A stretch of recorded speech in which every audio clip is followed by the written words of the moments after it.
Let's make a nice hot matcha latte for a cold day using a whisk, a bamboo stick, our kettle, and our Gaggia Classic, which we're going to use to steam the milk.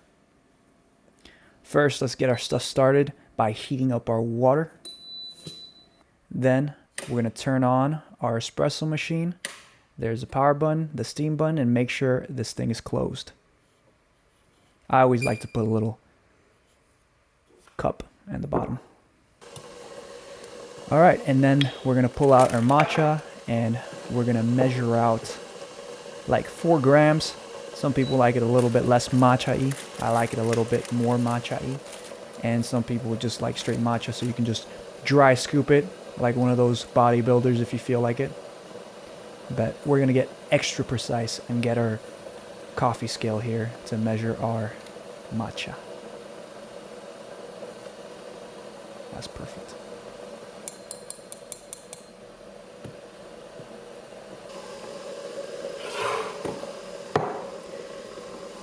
And now we're going to wait for our kettle to boil, and we're going to use this basically to mix up our matcha paste.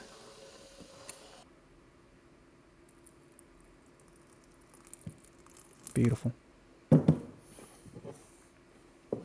Sounds like Gordon Ramsay, huh? Beautiful. Oh, that's beautiful.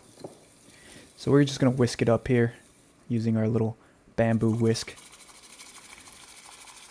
It's going to look like I did this in 5 seconds, but you should take a little bit more time until it's all incorporated. Get your nice princess mug and we can pour that bad boy in there.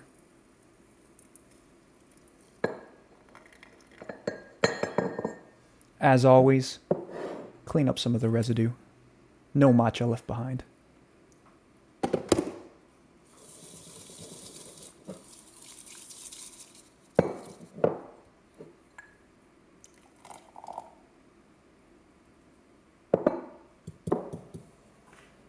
Okay, this is going to be very hot, so make sure you don't touch the metal part, just that rubber gasket there. That's made for your finger to protect it. Please use it. Alright, so we're going to purge this out. Make sure it's nice and clean. There's no milk left in there still. Alright, now we got our nice, delicious, raw milk. That's right, you heard me right. I said raw. So we want to fill this up to the line right there, maybe a little bit above it if you want a little bit extra milk. Always making a mess here, don't worry. Got it. So when we put the milk inside of the steamer, we're going to put it onto the spigot and then tilt it like that. You just want to touch it and you're going to hear like a sucking noise, and that's air being sucked in so it can create a nice bubbly, frothy milk.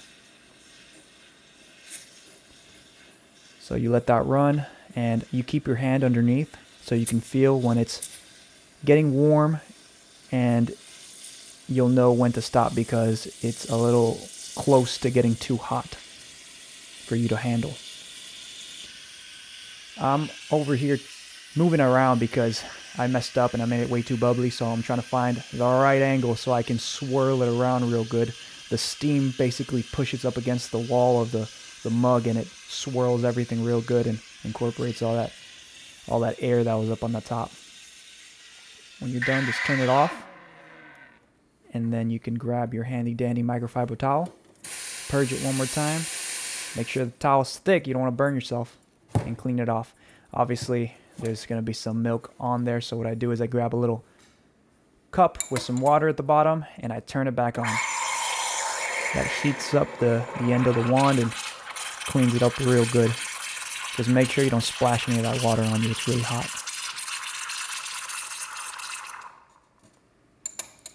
Oh. Okay, microfiber towel, clean it up real good. Alright, now we're talking.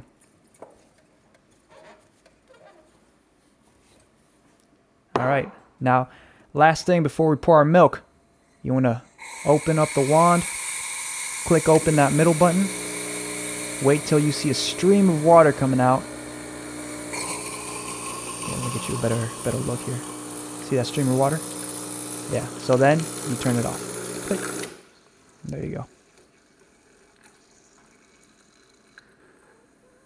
All right, now let's get the milk. And there we go. That's what we're talking about. Delicious green, warm matcha. And as always, while recording, I always forget to put in my favorite maple syrup. But we can do it at the end. It's warm, so it mixes in pretty easily. If it's cold, you probably want to do it in the beginning.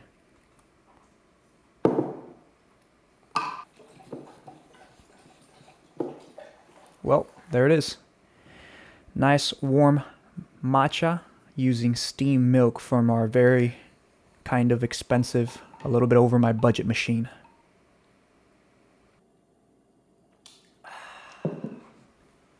Delicious.